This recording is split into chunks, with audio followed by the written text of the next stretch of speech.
Assalamualaikum warahmatullahi wabarakatuh. Alhamdulillah Rabbil Alamin. Wassalatu wassalamu ala ashrafil anbiya'i wal mursalin Sayyidina Muhammadin wa ala alihi wa ashabihi ajma'in.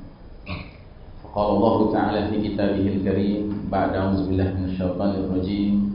Ya ayyuhalladzina amanu taqullaha haqqa tuqatih wa la tamutunna illa wa antum muslimun. Hadirin jamaah rahimakumullah, alhamdulillah pada siang hari ini kita lanjutkan kajian akhir zaman yang mengambil tema Zuhur Al-Mahdi atau menyambut hadirnya Al-Mahdi.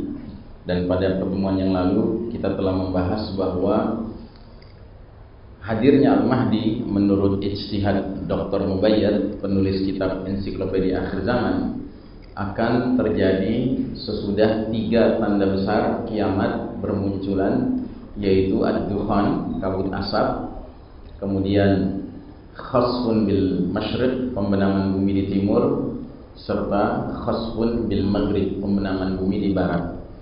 Yang mana ketiga tanda besar ini diduga kuat disebabkan oleh satu kejadian, yaitu Batshatul Kubra atau hantaman keras dari langit, yaitu jatuhnya pecahan meteor, atau lebih tepatnya pecahan-pecahan meteor. Bukan hanya satu pecahan tetapi beberapa pecahan. Nah, pecahan itu ada yang jatuhnya di daratan, itulah yang menimbulkan peristiwa dukhan, kabut asap menyelimuti seluruh wilayah timur dan barat, sehingga menimbulkan kegelapan mendunia 40 hari 40 malam. Tetapi juga ada hantaman pecahan meteor yang jatuhnya di lautan, di samudra.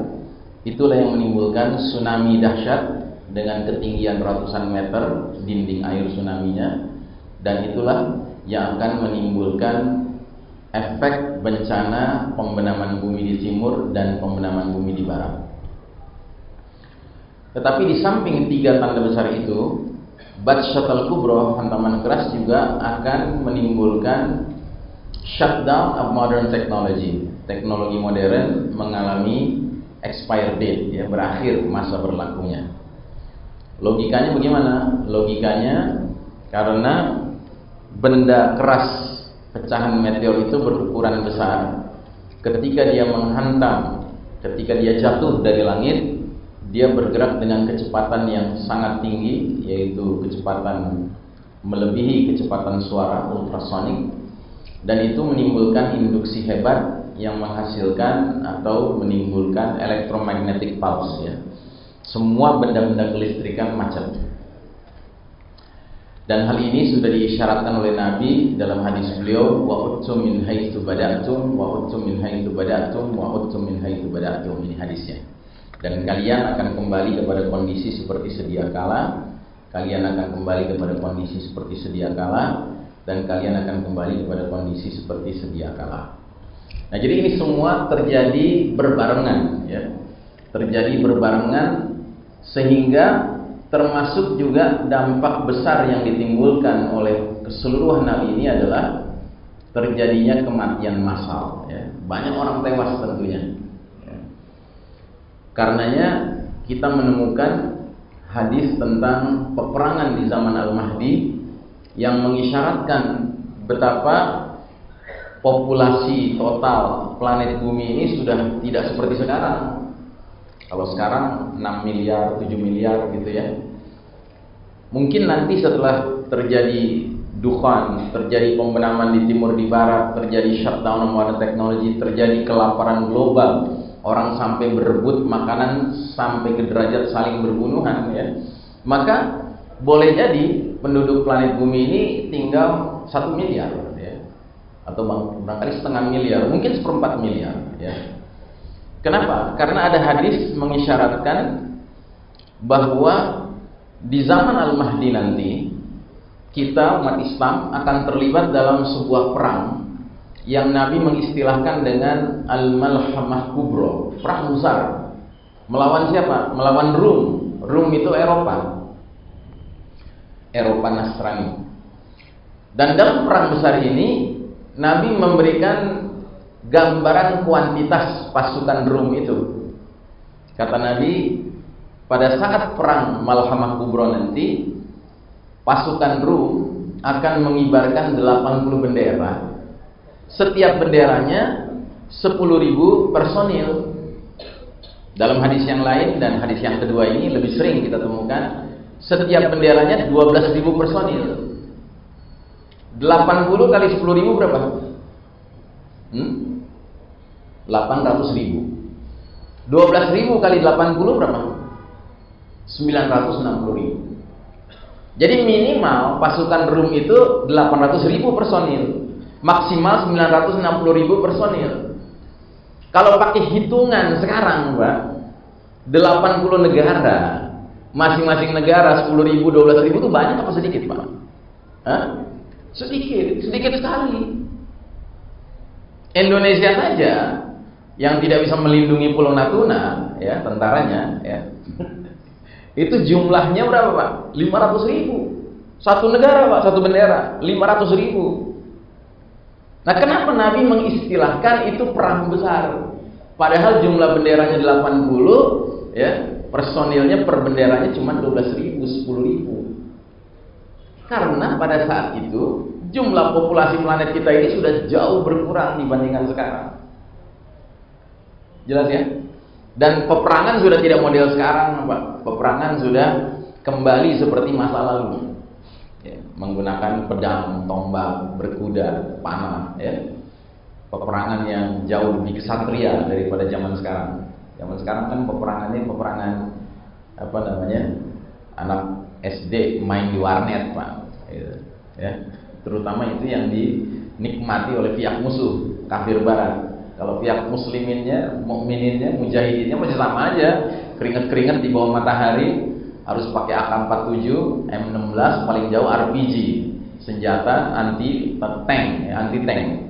Sementara mereka di ruang AC, pakai mouse, pakai apa namanya, komputer, ya, ngirim drone, ya, tanpa awak, ya, ditempelin rudal di drone-nya, kayak main game aja, persis kayak main game.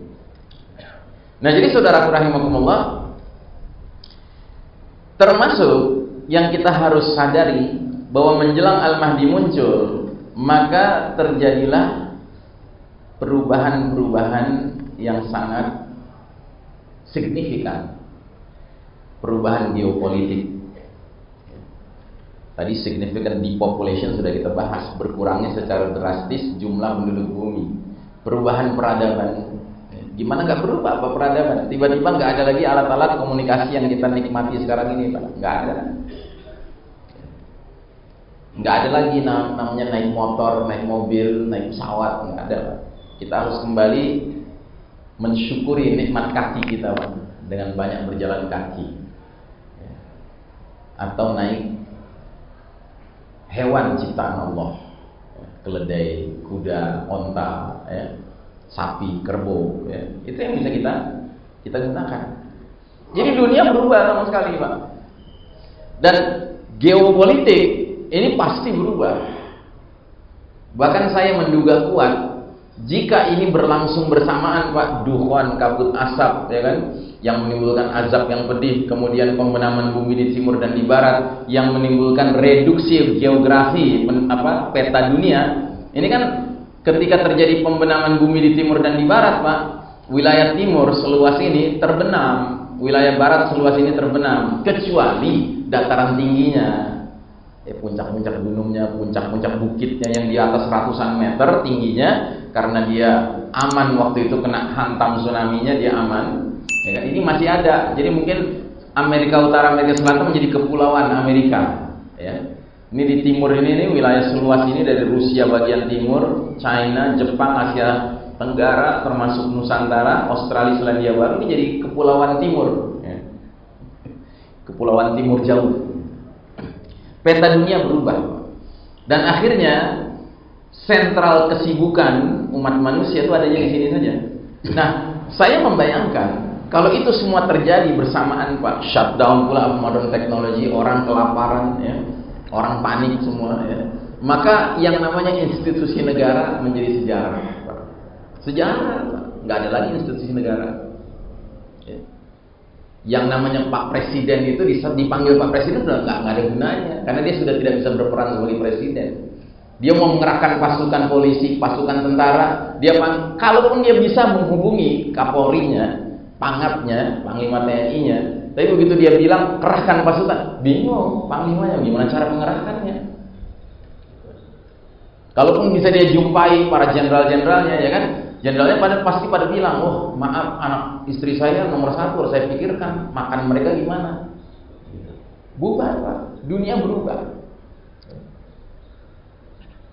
Maka kalau kita sekarang membayangkan bahwa fenomena wabah penyakit coronavirus saja sudah menimbulkan kepanikan seperti ini, Pak, apalagi nanti, Pak.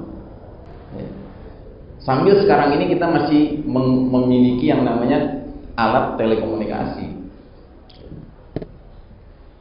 yang di satu sisi bisa menenteramkan kita, tapi di lain sisi juga menjadi penyebab kepanikan kita. Ya kan? Kalau kita mau jujur, sebenarnya coronavirus ini nggak usah kita banyak baca artikel, Pak. Lihat ininya saja, tabel updating informasinya. Kan kita ada tuh link untuk melihat update sekarang ini sudah berapa yang tewas, berapa yang terjangkiti sedunia, ya kan? Dan berapa yang sembuh dari yang terjangkiti itu. Kalau kita mau jujur, Pak, kita tuh nggak usah panik. Kenapa? Karena jumlah yang tewas karena terjangkiti virus ini, Pak, jauh lebih kecil daripada jumlah yang sembuh. Yang sembuh itu persentasenya besar sekali. Tapi entah kenapa orang cenderung melihat yang mengerikannya. Ini padahal baru coronavirus, Pak. Belum tiba-tiba peta dunia berubah, ya. Belum tiba-tiba di mana-mana gelap gulita 40 hari 40 malam. Ya. Kayak apa dunia, Pak? Nah, jadi dalam kondisi seperti itulah, ya, Allah Ta'ala akan menghadirkan pemimpin kita, ya. Nah, jadi ketika kaum kufar masih menguasai teknologi modern seperti sekarang, maka sistem Dajjal, sistem kafir syirik yang disebut sistem Dajjal ini dapat seenaknya menjalankan berbagai kezalimannya, Pak. Contoh, teknologi digunakan untuk kezaliman dalam hal surveillance, dalam hal pengawasan ketat setiap individu. Ini kan mengerikan sekali, Pak. Sekarang ini di China, itu di sekolah-sekolah elementary school-nya, sekolah dasarnya, itu anak-anak masuk kelas itu harus pakai alat seperti ini, Pak. Tapi bukan kayak gini, dan ditempelkannya bukan kayak gini, ditempelkannya begini, Pak. Ya, di otaknya. Terus nanti tersambung ke komputer gurunya. Gurunya bisa lihat si murid yang sebelah sana lagi mikirin apa, yang sebelah sana mikirin apa. Dahsyat, Pak. Ya. Tingkat surveillance-nya itu dahsyat.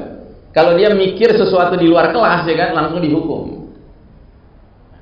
Nah, jadi saudaraku rahimakumullah, surveillance ini makin hari semakin ingin dioptimalkan. Dan kita ini akan menjadi bagian dari yang di surveillance, ya, dipantau. Terus dengan adanya teknologi ini terjadilah remote controlled war, ya, perang curang yang tidak adil karena mengandalkan remote control. Tadi sudah saya gambarkan, ya. Mereka cukup ada di ruang ber-AC, ya, pakai komputer, pakai mouse, ya kan? Kayak main game aja. Target lock, sudah pencet knob, drone bergerak dengan rudal. Penyebaran hoax dan fitnah, ya, dahsyat sekali. Dengan teknologi canggih sekarang ini, hoax dan fitnah itu tersebar dengan sangat mudahnya. Misleading opinion making via mass media, ya. Mass media itu sekarang sudah bukan menjadi kantor berita yang benar-benar memberitakan secara deskriptif apa yang terjadi, tetapi semuanya sudah menjadi alat kepentingan dari yang punya mass media itu untuk menyebarluaskan opini yang ingin disebarluaskan. Terus juga teknologi canggih telah mengembangkan fake money, ya, uang palsu, digital finance, ya. Orang mengandalkan rasa kaya dan rasa miskinnya berdasarkan jumlah nol yang ada di belakang saldo dari e-bankingnya, mobile bankingnya, gitu. Jadi kita tidak hidup dalam kenyataan harta yang sebenarnya, karena kita tidak dibiasakan menggunakan currency, alat tukar yang benar-benar memiliki intrinsic value, nilai yang ada pada bendanya, tetapi extrinsic value, ya. Sebenarnya pernah nggak kita terpikir apa sih yang membenarkan Amerika misalnya hari ini mencetak 1000 lembar $100 Amerika Serikat? Apa yang membenarkan dia mencetak itu hari ini di di the Fed, ya, di bank sentralnya? Atau Indonesia lah, apa yang membenarkan Indonesia hari ini boleh mencetak 100.000 lembar kertas uang 100.000? Apa yang membenarkan gitu? Dan apa yang melarangnya? Kan nggak jelas Pak hari ini, nggak ada tolok ukurnya. Apalagi sejak tahun 1972 Presiden Nixon memang mengeluarkan peraturan yang tidak lagi mensyaratkan orang yang mau naruh mengambil uang dari bank itu harus masukin emas. Udah nggak ada hubungannya antara emas dengan note banks, itu udah nggak ada hubungannya Pak. Jadi hari ini kita benar-benar hidup dengan keuangan yang pada dasarnya nggak jelas ininya, intrinsic value-nya. Dan sudah barang tentu teknologi canggih juga menjadi sebab munculnya banyak false image building, pembangunan citra yang palsu. Misalnya orang yang sama sekali nggak punya keahlian tertentu bisa digambarkan seperti punya keahlian tertentu, dan orang yang sebenarnya sangat pakar di satu bidang ya kan bisa ditampilkan menjadi sangat blow on, yang sangat kelihatan nggak ada mutunya gitu. Tergantung bagaimana bisa mengolah rekaman tentang si orang tersebut. Nah, jadi selama kaum kufar menguasai teknologi modern, maka umat Islam terus-menerus menjadi underdog yang dijadikan mangsa dan bahan permainan mereka. Ya, ingat hadis buih ya, hadis di mana Nabi mengatakan bahwa kalian umat Islam nanti akan diserbu bangsa-bangsa lain seperti memperebutkan makanan dalam satu mangkok. Sampai seorang sahabat bertanya, ya Rasulullah, apakah karena kita jumlahnya sedikit? Kata Nabi, tidak, jumlah kalian banyak, sangat banyak, tapi kalian seperti buih yang mengapung di air, nggak ada bobotnya. Allah telah mencabut rasa takut musuh kepada kalian, dan Allah telah tanamkan penyakit wahan dalam hati kalian, yaitu penyakit hubbud dunya wa karahiyatul maut. Ya. Nah, jadi berbagai subsistem kehidupan mereka kuasai dan tidak izinkan umat Islam memilikinya, mengembangkannya, apalagi mengambil alih untuk menguasainya. Tidak boleh. Makanya sudah nggak zamannya Pak Anda mendorong-dorong anak Anda belajar sampai S3 misalnya gitu kan, bidang teknologi, ya supaya kamu bisa mengejar ketertinggalan barat kafir Pak di bidang teknologi. Nggak zamannya Pak Anda ngomong gitu lagi. Mestinya kita udah sadar Pak, nggak bakal bisa kita mengejar ketertinggalan mereka. Bukan karena nggak mau, bukan karena nggak bisa, tapi karena nggak akan diizinkan sama mereka. Mereka akan halangi kita Pak. Makanya banyak putra-putri muslim dari negeri muslim yang belajar ke barat, Amerika, Eropa. Kalau dia brilian, ya IP-nya tinggi, IPK-nya tinggi Pak, indeks prestasi kumulatifnya tinggi, dia kalau perlu nggak diizinkan pulang ke negeri muslimnya. Dikasih kewarganegaraan setempat, dikasih pekerjaan, ya kan? Supaya apa? Brain drain, disedot Pak otaknya yang cerdas itu. Yang penting jangan dimanfaatkan oleh negeri kaum muslimin. Apalagi yang sifatnya kolektif Pak, yang sifatnya pribadi saja dia begitu kan. Ya. Nah, jadi shutdown of modern technology bagi kaum beriman merupakan keberkahan dan pertolongan dari Allah Subhanahu wa Ta'ala. Saat itu terjadi, umat Islam bisa istirahat dari perlombaan di bidang teknologi melawan barat kafir. Seketika posisi kaum beriman akan menjadi setara dengan barat kafir. Sama-sama nggak punya apa-apa, iya kan? Anda pikir sekarang barat kafir ini bisa merasa sombong, bisa merasa terus-menerus supreme di atas kita? Itu karena apa? Karena mereka menguasai teknologi canggih Pak. Sama, Cina juga begitu. Bahkan Cina lebih dahulu kesombongannya keterlaluan sampai akhirnya Allah kasih ujian coronavirus ini. Ya kan? Ketika ulang tahun Partai Komunis Cina ke-70 kemarin, di acara pidatonya si jin merah jambu itu, Jinping ya kan, jin merah jambu kan, ya kan? Dia itu mengatakan apa? China is invincible. China ini nggak bisa terkalahkan, nggak ada kekuatan manapun bisa mengalahkan China. Tapi nggak hanya itu Pak, yang lebih kurang ajar lagi dia katakan kitab suci akan kita edit supaya sesuai dengan ideologi komunis.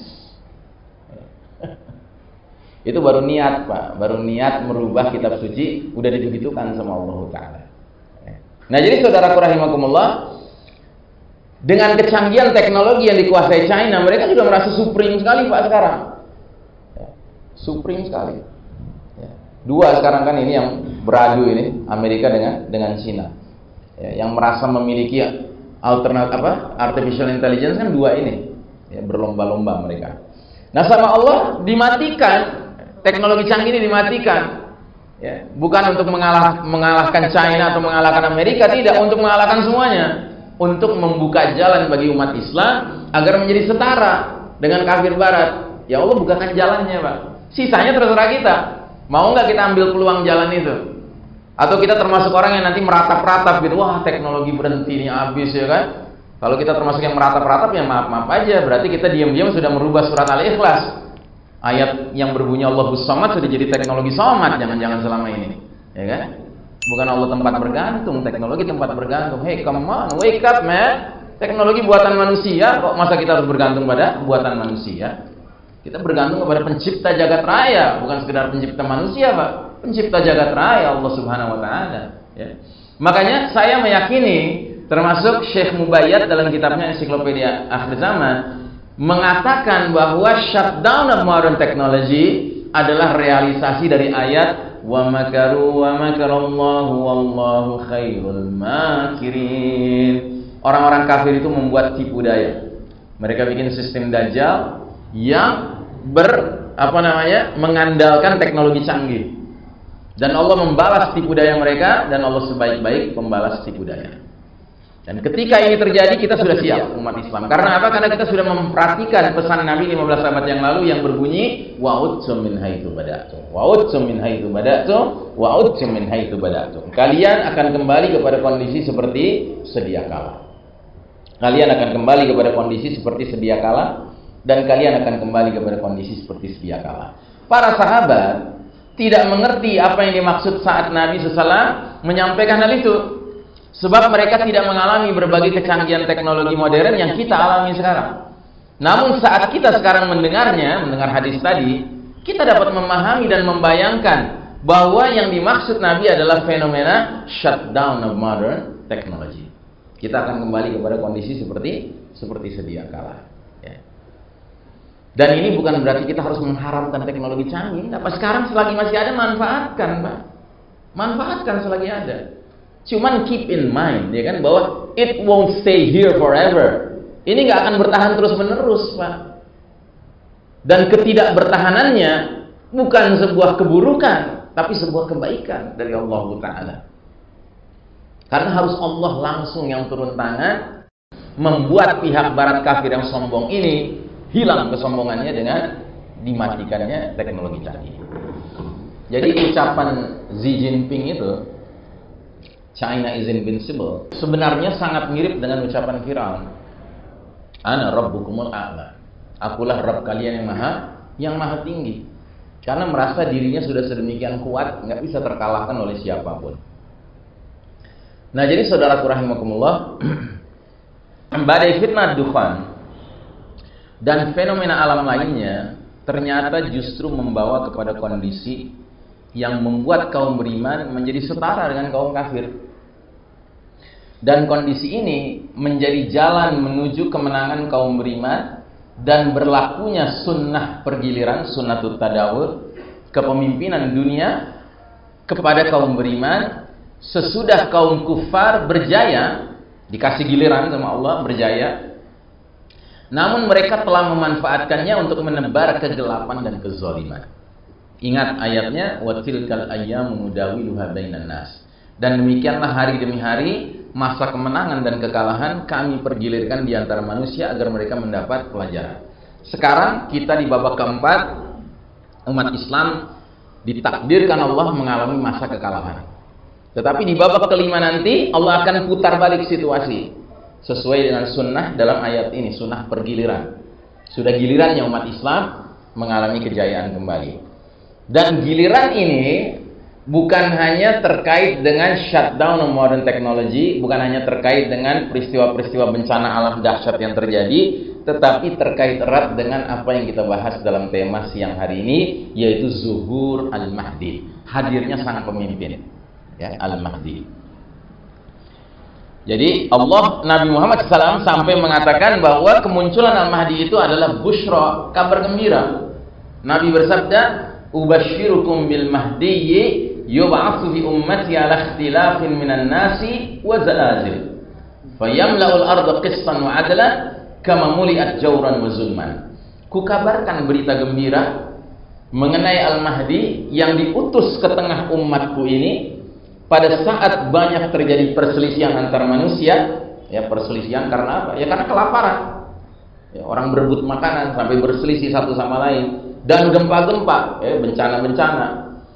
Al-Mahdi, kata Nabi, akan memenuhi bumi secara merata dengan keadilan dan kejujuran, sebagaimana sebelumnya bumi dipenuhi secara merata dengan kezaliman dan kesewenang-wenangan. Jadi kehadiran Al-Mahdi menjadi turning point, titik balik, ya, situasi kondisi dunia ini. Dan kehadirannya pada saat yang paling tepat, saat dimana semua manusia sedang dalam keadaan chaos, ya, kacau, bingung, ya kan? Terus tiba-tiba Allah kasih hadiah kepada umat Islam, hadirnya the certified leader, pemimpin yang dapat sertifikasi dari Allah dan Rasulnya.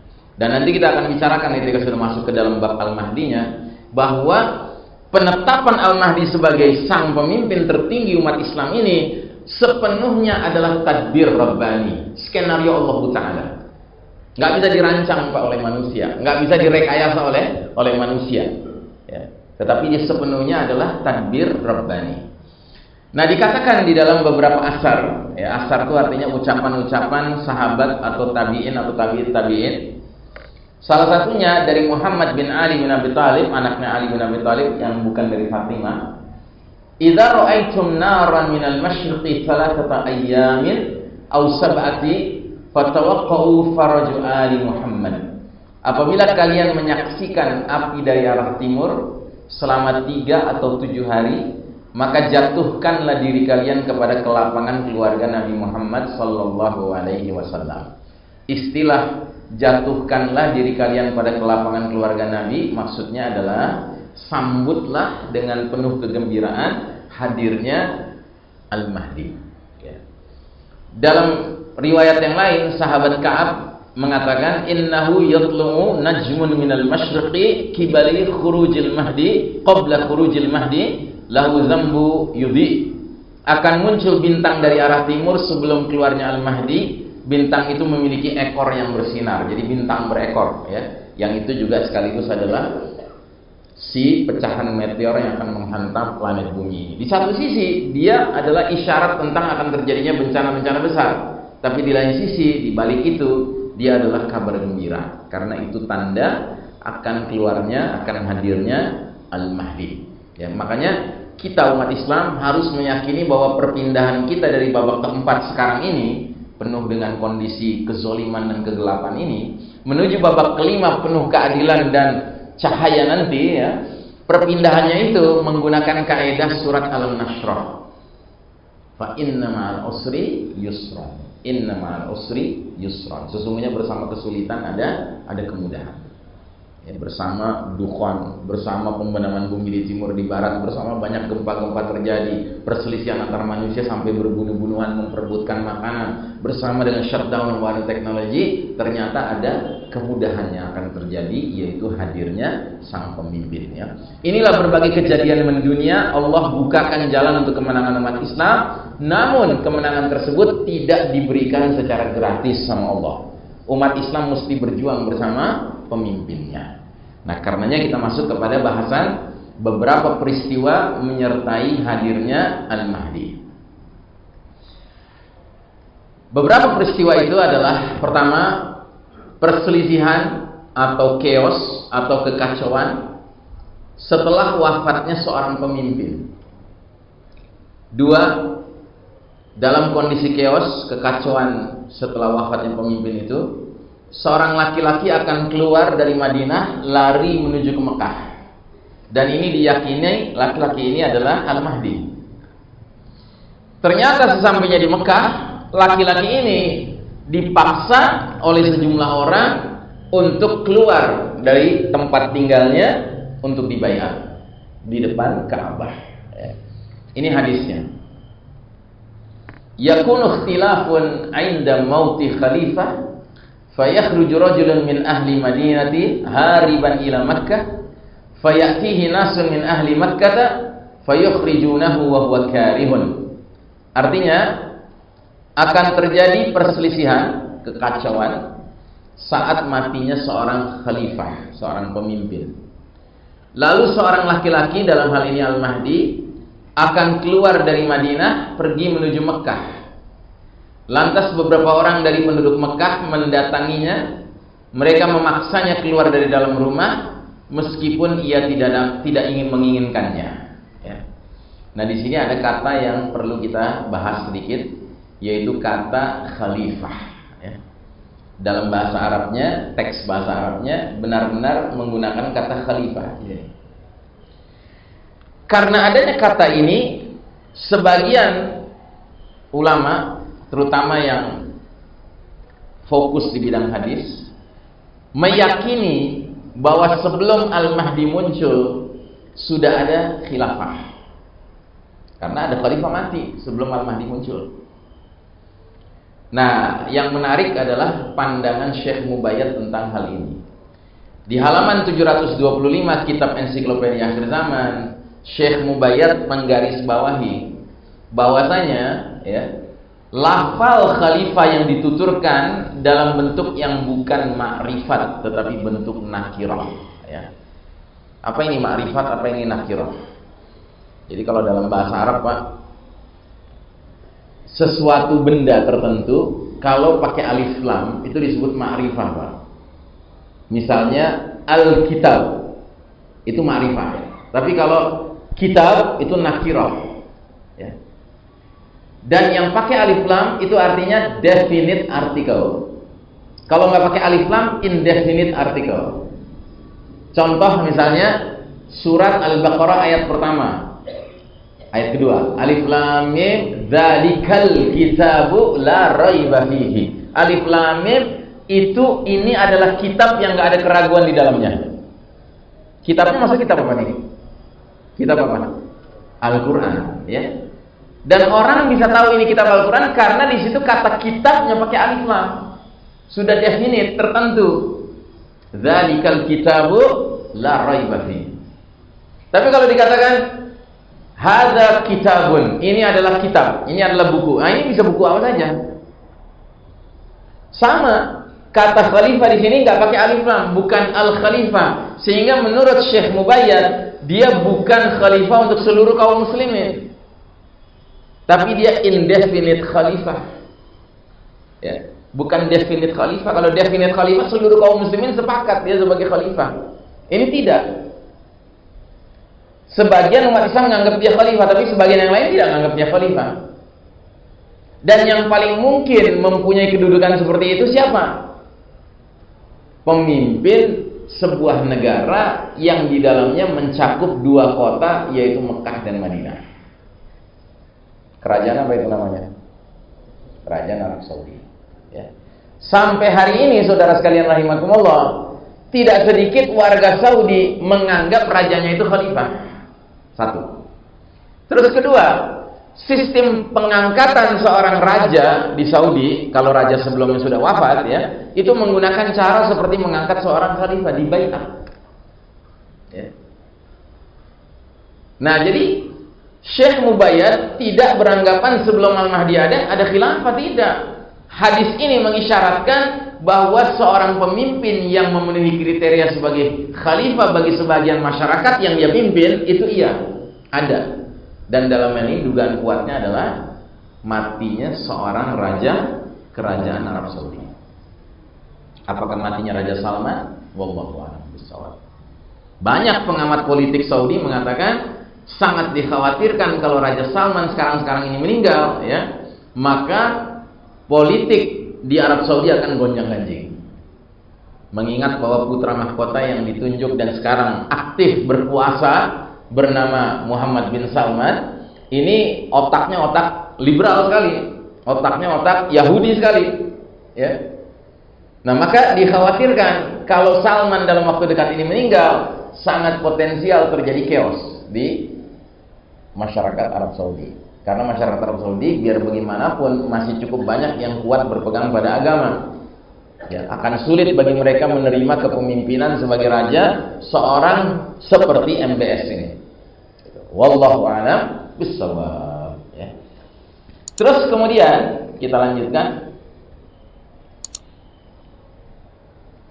Disebutkan juga dalam hadis yang lain, yaqtatilu 'inda kanzikum salasatu kulluhum ibnu khalifah. 3 orang akan saling berbunuhan untuk memperebutkan harta perbendaharaan kalian. Mereka semua adalah anak khalifah. Ini juga menarik. Kalau kita kaitkan kata khalifah ini sebagai yang dimaksud adalah pemimpin kerajaan Arab Saudi, struktur politik di Arab Saudi sampai hari ini, Pak, setiap raja yang baru ditunjuk, dia punya hak menentukan 3 putra mahkota. Ya. Ini juga Nabi menyebutnya 3 putra. Jadi makin menguatkan dugaan kita bahwa ini yang dimaksud adalah kematian Raja Saudi. Nah, cuman memang ada pertanyaan penting. Ustadz, apakah tanda kematian pemimpin ini sebagai tanda Mahdi sudah dekat kemunculannya akan terjadi sebelum atau sesudah Dufan? Nah, ini pertanyaan penting, ya.